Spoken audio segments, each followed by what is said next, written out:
A partir de ahora, hablaremos de ruido, la gran amenaza para la salud que nadie quiere escuchar, bajo la conducción de Herman Rojas y gran equipo.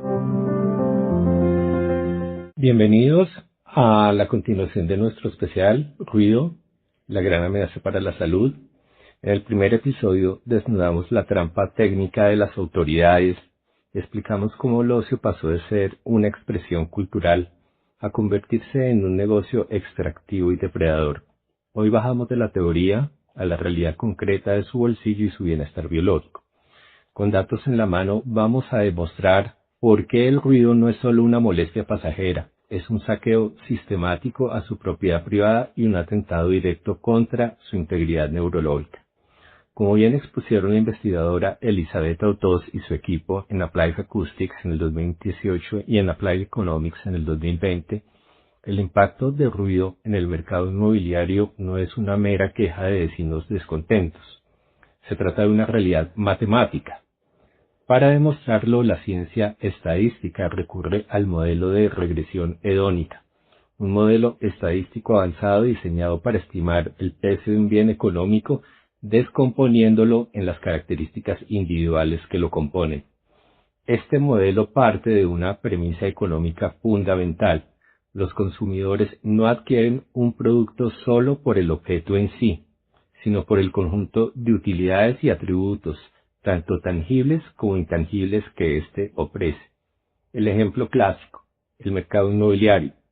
Dada la heterogeneidad del mercado, donde resulta prácticamente imposible hallar dos casas idénticas, la regresión hedónica permite desarmar el precio total de una propiedad para aislar el peso de cada variable específica.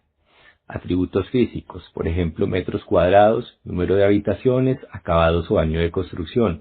Atributos de ubicación, conectividad, cercanía a centros neurálgicos, calidad educativa del entorno y niveles de seguridad, y atributos ambientales, variables del entorno como por ejemplo la vista al mar, la calidad del aire o de manera crítica los niveles de ruido y contaminación acústica. El modelo calcula matemáticamente cuánto aporta cada factor al precio final del inmueble. Su estructura se expresa mediante una ecuación de regresión lineal o logística, donde el precio base teórico de la propiedad se combina con los llamados precios implícitos o sombras de cada característica. Es decir, la cifra exacta en que cambia el valor del bien si, por ejemplo, se añade un baño extra o si la propiedad se aleja de una zona de ruidos estridentes, más el margen de error estadístico propio del modelo. Este método es el estándar utilizado por los gobiernos para medir la inflación en el índice de precios al consumidor, separando el aumento de costos reales de la mejora en la calidad del producto, por los bancos para tasaciones automatizadas y por la economía ambiental para cuantificar el costo real de externalidades como el aumento del tráfico y el ruido de eventos masivos. Al aplicar esta técnica, que descompone el precio para aislar el peso del ruido, se cuantifica finalmente el precio del silencio. El mercado resulta ser mucho más honesto que quienes redactan los proyectos de ley. El comprador huye de las zonas ruidosas castigando el valor de los inmuebles hasta en un 9%. En términos reales, una vivienda expuesta al ruido de ocio pierde millones de pesos de patrimonio de un solo golpe. Esta depreciación es en esencia un impuesto invisible. Usted pierde plusvalía y valor comercial para que un empresario del ocio pueda maximizar sus ganancias operando bajo condiciones que ignoran la insonorización básica. Es, en última instancia, una transferencia de riqueza perversa donde el valor de su hogar se destruye para subsidiar un modelo de negocio que se niega a respetar el derecho al descanso. Ahora vamos a ver el conflicto con el proyecto de decreto de calidad acústica del año 2026, que parece contener una fachada de regresividad. La verdadera indignación empieza cuando uno analiza el proyecto de decreto nacional que pretende reglamentar la política de calidad acústica en Colombia. La iniciativa cívica independiente Colombia contra el Ruido ha denunciado con toda razón que este documento, lejos de protegernos, es una construcción legislativa diseñada para institucionalizar la negligencia, priorizando el lucro sobre la salud pública. Este proyecto intenta normalizar excepciones para el sector privado bajo el pretexto del ruido de ocio, tratando de convencernos de que el impacto es temporal y controlable. Sin embargo, la evidencia científica desmonta esta narrativa. Numerosos estudios que evalúan los efectos del ruido en la salud clasifican el sueño como un proceso vital necesario para la homeostasis y el equilibrio físico y psicológico. El ruido nocturno no es un evento aislado ni una molestia menor. Es una agresión crónica que fragmenta el sueño, interrumpe los ritmos circadianos y priva al organismo de la recuperación necesaria para la limpieza neurológica. 5 décadas de investigación bastan para desarmar a quienes defienden la vida nocturna sin regulación. El ruido persistente y la privación de sueño actúan como un factor de riesgo mayor para enfermedades cardiovasculares, metabólicas, hormonales y psiquiátricas. Un estudio que hicieron Garbarino y su equipo demostraron recientemente, al igual que otros como Thomas Münzel de la Universidad de Mainz y muchos otros investigadores de diferentes partes del mundo, que las poblaciones expuestas a estas perturbaciones sufren un incremento drástico en la prevalencia de hipertensión, infartos, diabetes y episodios depresivos. Más grave aún, la evidencia confirma que la pérdida de eficiencia cognitiva, el aumento de la ansiedad y la reducción de la tolerancia al dolor son consecuencias directas de la fragmentación del descanso. Por lo tanto, la salud no es un bien transable que pueda someterse a la discrecionalidad de un permiso del alcalde o a un acuerdo con el sector del entretenimiento. El daño al sistema nervioso es real, tangible e irreversible. Cuando el proyecto de decreto permite niveles de ruido que superan sistemáticamente los niveles recomendados por la Organización Mundial de la Salud, ignora que la biología humana no distingue entre un festival tradicional y una discoteca clandestina. Según las guías de ruido ambiental para la región europea del año 2018, la exposición nocturna prolongada a niveles de ruido ambiental superiores a los umbrales establecidos no es una molestia menor, sino una amenaza grave contra la salud pública. Ambos escenarios generan una sobreestimulación simpática que induce inflamación sistémica, alteraciones de la presión arterial y una disfunción endotelial que compromete la salud cardiovascular a largo plazo. La ciencia demuestra que el ruido no solo es molesto, sino que impacta negativamente en la regulación metabólica y la respuesta inmunológica.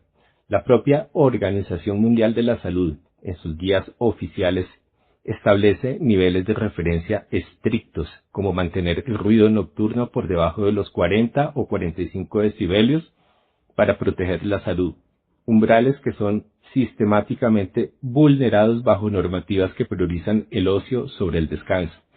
Institucionalizar la exposición a esta agresión acústica bajo el pretexto de la tradición no es promover el ocio, es condenar deliberadamente a la ciudadanía a un deterioro físico y crónico. La fragmentación del sueño, documentada exhaustivamente por numerosas revisiones sistemáticas, es uno de los efectos no auditivos más importantes de la exposición al ruido ambiental, cuando el Estado permite niveles que según la evidencia inducen una mayor probabilidad de despertar, fragmentación del sueño y reducción de las fases reparadoras, como el sueño profundo de ondas lentas y el sueño REM, que es el de movimientos oculares, que es el que se presenta en la etapa onírica, está permitiendo activamente que se altere la consolidación de la memoria y la recuperación neurobiológica. El ruido actúa como un vigilante que escanea el entorno en busca de amenazas, incluso durante el sueño. Y esto genera despertares corticales o despertares autonómicos, de los cuales la persona ni siquiera es consciente y que impiden que el organismo recupere su homeostasis, es decir, su equilibrio. La supuesta flexibilidad del decreto es, en esencia, un atentado contra la integridad neurológica de la población. Las normativas que ignoran estos umbrales técnicos se sustentan en una interpretación errónea de la exposición sonora, tratando el ruido como un evento aislado y no como un estresor acumulativo. La evidencia respaldada por la Organización Mundial de la Salud demuestra que la exposición nocturna es particularmente dañina para la salud cardiovascular, aumentando el riesgo de hipertensión y eventos isquémicos.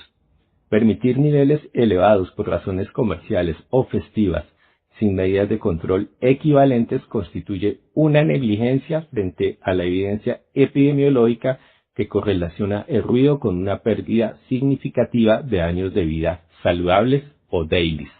Finalmente, un Estado que decide ignorar que el derecho al descanso es la base sobre la cual se construye la salud y la seguridad pública de una nación, está aplicando de su deber de protección.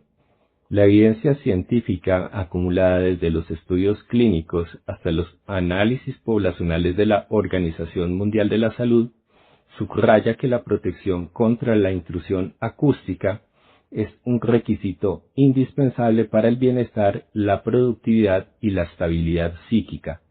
Legitimar excepciones regulatorias basándose en la naturaleza del emisor del ruido y no en el impacto biológico sobre el receptor es una decisión política que ignora el consenso científico actual sobre la fragilidad de los mecanismos de recuperación del sueño frente a la agresión sonora. Un punto crítico y alarmante del borrador es su insistencia ciega en la sonometría como prueba obligatoria y excluyente para sancionar el ruido. Esta disposición no es un estándar técnico neutral, sino una trampa burocrática diseñada para la inacción.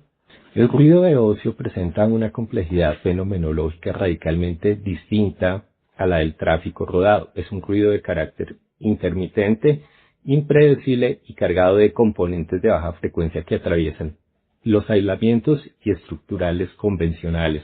Mientras el tráfico puede ser predecible, los picos de intensidad en el ocio nocturno como los gritos, música con bajos potenciados e incluso vandalismo en ocasiones, generan una respuesta neurobiológica de sobresalto que el cerebro interpreta inevitablemente como una agresión directa, impidiendo el descanso reparador. Tal como señalan O2 y su equipo en la publicación en su reciente protocolo interdisciplinario diseñado en Turín, las mediciones tradicionales y simplistas son intrínsecamente ineficaces. La normativa actual sufre de una probabilidad de ineficacia elevada porque se limita a medir la intensidad sonora sin considerar variables cruciales identificadas por la ciencia acústica y médica, como el ritmo, la frecuencia, los niveles de banda y especialmente las vibraciones estructurales que se transmiten a través de paredes, suelos y ventanas. Al ignorar que las vibraciones son un factor determinante en la disrupción del sueño, el legislador permite que la molestia continúe amparada en una interpretación restrictiva y obsoleta de la física acústica. Exigir un sonómetro en tiempo real como medición sine qua non es, en práctica, convertir la justicia en un juego burocrático de suma cero. El infractor conoce bien las limitaciones del sistema. Sabe que la autoridad pública raramente contará con la capacidad operativa de realizar una medición exacta en el momento de la transgresión, y menos aún de certificarla cumpliendo con los rigurosos estándares de ley. Como bien señala la iniciativa Colombia contra Ruido, coincidiendo con la perspectiva interdisciplinaria de O2 y su equipo, el derecho al descanso y la paz doméstica no deben supeditarse a la disponibilidad técnica de un equipo de medición, sino al sentido común basado en las condiciones de modo, tiempo y lugar. La exigencia de mediciones técnicas inviables actúa de facto como una patente de corso para la impunidad. Cuando la perturbación trasciende el domicilio y fragmenta el sueño de los residentes, con todas las consecuencias sistémicas de salud pública documentadas por el propio Pazner y la Organización Mundial de la Salud, la afectación es un hecho probado por la experiencia humana. No necesita de una calibración milimétrica para ser validada como una violación del derecho a la integridad personal. Condicionar toda acción administrativa a un tecnicismo que los propios expertos consideran insuficiente es una renuncia del Estado a su función de garante de la salud pública, priorizando la rentabilidad de la economía nocturna sobre la estabilidad fisiológica de sus ciudadanos. En definitiva, esta trampa burocrática perpetúa un desequilibrio de poder donde la ciudadanía, víctima de una sobreestimulación simpática crónica, carece de mecanismos efectivos de protección, mientras la administración se escuda tras la incapacidad de realizar sonometrías perfectas. La población afectada sufre los daños colaterales de un ocio sin control, que no solo degrada su calidad de vida, sino que representa un costo oculto masivo para el sistema de salud pública. La ley debe abandonar el fetiche del sonómetro y transitar hacia un modelo que priorice la protección del individuo, partiendo de la evidencia de que cualquier ruido que impida el sueño, lo registre o no un sensor en un momento dado, es un atentado contra el bienestar fundamental. El proyecto insiste en proteger derechos culturales, pero ignora que la lectura, el descanso y la salud son también derechos humanos. Imponer el ruido de eventos masivos en zonas residenciales es una forma de violencia acústica que nos obliga a consumir cultura masiva a la fuerza. Si aplicamos los estándares de la Organización Mundial de la Salud, 45/30 decibelios para interiores, gran parte de la infraestructura actual de ocio en Colombia sería ilegal. El Estado gasta $3 en salud pública por cada dólar que el sector comercial ahorra al no insonorizar. La morbilidad, el estrés, la pérdida auditiva, la ansiedad crónica es un costo que pagamos todos los ciudadanos con nuestros impuestos. Con base en el informe de DEFRA de Inglaterra sobre la valoración en el año 2014 sobre la valoración económica del ruido ambiental, podemos contrastar la realidad de la gestión acústica en Colombia, donde a menudo el ruido se normaliza como parte de una cultura vibrante. Con los estándares internacionales de salud pública, la evidencia técnica del documento confirma que la permisividad ante el ruido no es un ahorro, sino una transferencia de costos hacia el sistema público de salud. En Colombia existe la percepción de que la insonorización de establecimientos de ocio y la regulación de decibelios son cargas económicas que frenan la actividad comercial. Sin embargo, el informe del DEFRA desmantela esta idea. Si el sector comercial ahorra $1 al no invertir en insonorización o gestión acústica, el Estado y los ciudadanos terminan pagando $3 o más en costos derivados de la salud pública. El informe detalla que el ruido ambiental se traduce en costos tangibles: aumento de admisiones hospitalarias por hipertensión, accidentes cerebrovasculares y demencia. En un sistema de salud como el colombiano, estos gastos no los asume el bar, el evento o la discoteca que generan el ruido, sino el sistema de seguridad social financiado con los impuestos de todos. Al no aplicar estándares de control de ruido como los 45 decibelios que sugiere la Organización Mundial de la Salud para evitar daños mencionados en el marco del informe, las autoridades locales están, en efecto, subsidiando la ineficiencia de los sectores ruidosos a costa de la calidad de vida de los residentes. El informe del TEFRA aborda el ruido como una intrusión que degrada la amenidad, es decir, el disfrute del hogar. En el contexto colombiano, cuando se permite que el ruido de eventos masivos o locales nocturnos sobrepase los límites, se está vulnerando el derecho fundamental al descanso. El informe del TEFRA, en su capítulo 2, establece funciones precisas para calcular la alta perturbación del sueño. Y la evidencia es clara. El ruido nocturno no solo impide conciliar el sueño, sino que altera su estructura provocando efectos crónicos que reducen la esperanza de vida saludable. No se trata de una cuestión de choque cultural, es un tema de salud clínica. El informe TEFRA subraya que estar altamente perturbado por el ruido reduce el nivel de salud de un individuo en un 7%. Obligar a una población a soportar niveles de ruido que superan los umbrales de seguridad no es promover la cultura, es imponer un factor de riesgo cardiovascular masivo. El impacto en la productividad.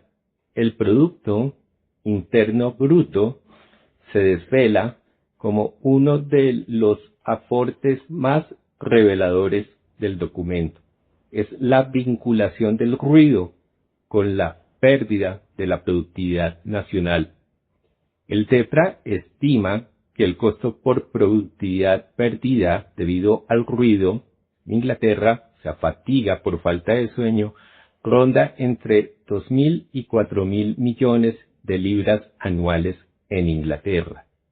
Ahora, si extrapolamos esta lógica a Colombia, el ruido no solo enferma, sino que reduce la capacidad de trabajo del capital humano.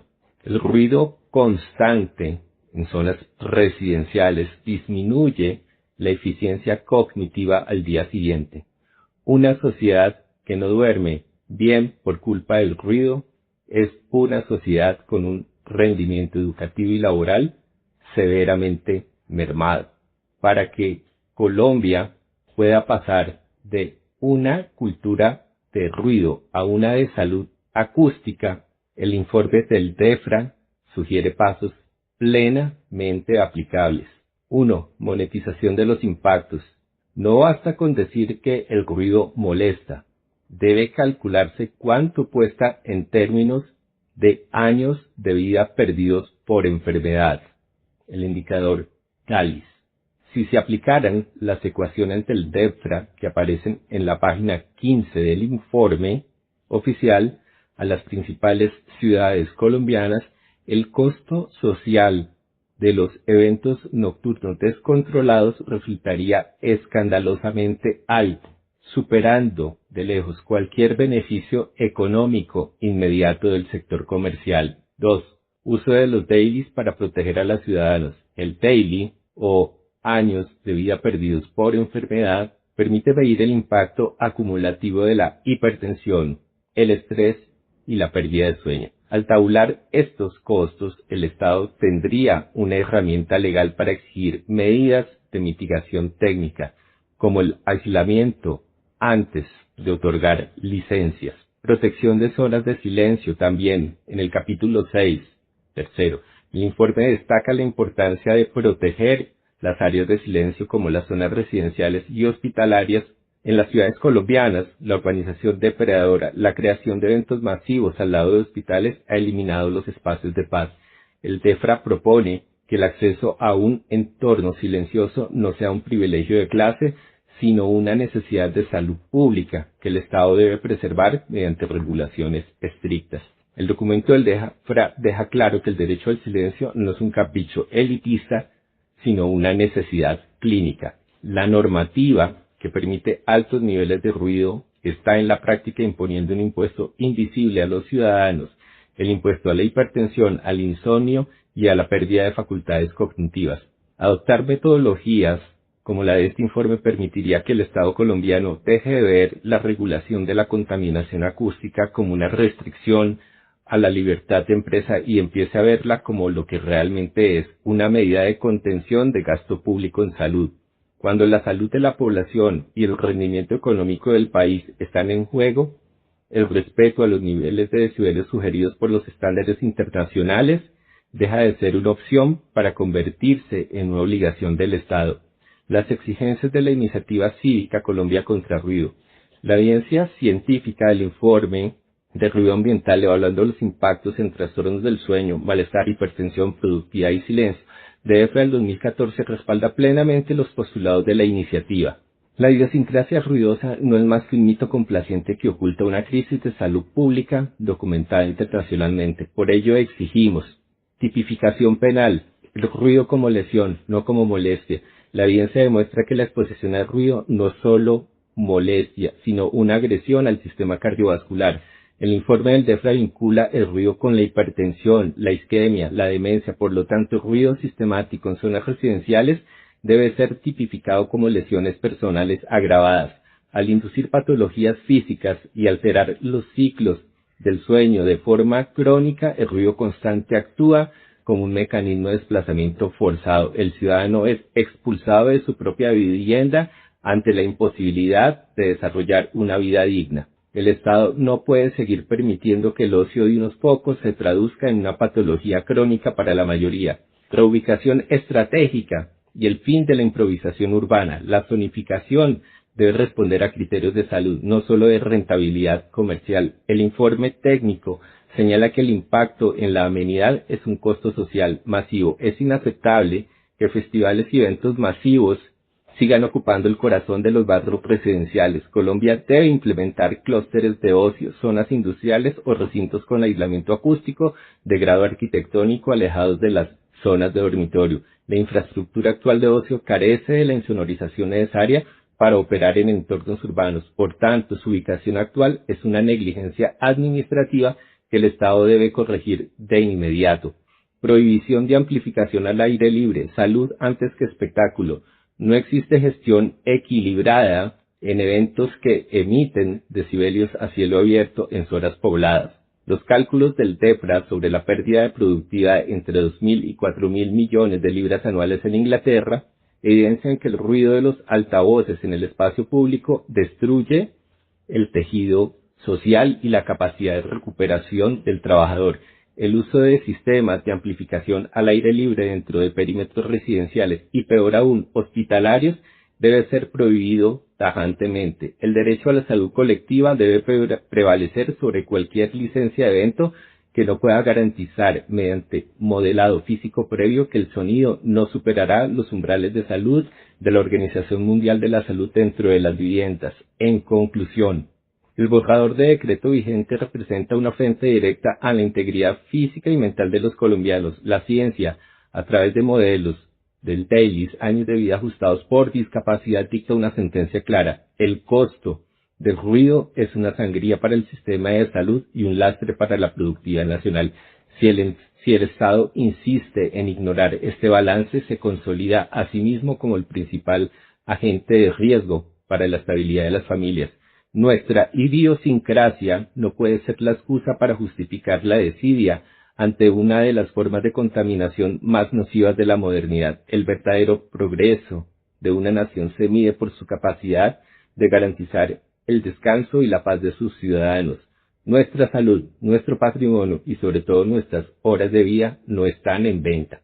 Exigimos una revisión profunda y técnica de este texto normativo, eliminando toda ambigüedad que favorezca la impunidad. La batalla es por nuestra supervivencia biológica y nuestro derecho constitucional a la intimidad y al descanso. No aceptaremos más tecnicismos diseñados para proteger al emisor de ruido sobre la víctima. Nuestro derecho al silencio es innegociable y nuestra defensa es un imperativo ético y legal que no admite dilaciones. Antes de que el daño sea irreversible, el Estado debe elegir: o protege a sus ciudadanos o se hace responsable de las consecuencias de la violencia acústica. Muchas gracias, estimada audiencia. Nos vemos en la próxima emisión. Ha finalizado Ruido. Hasta una próxima edición.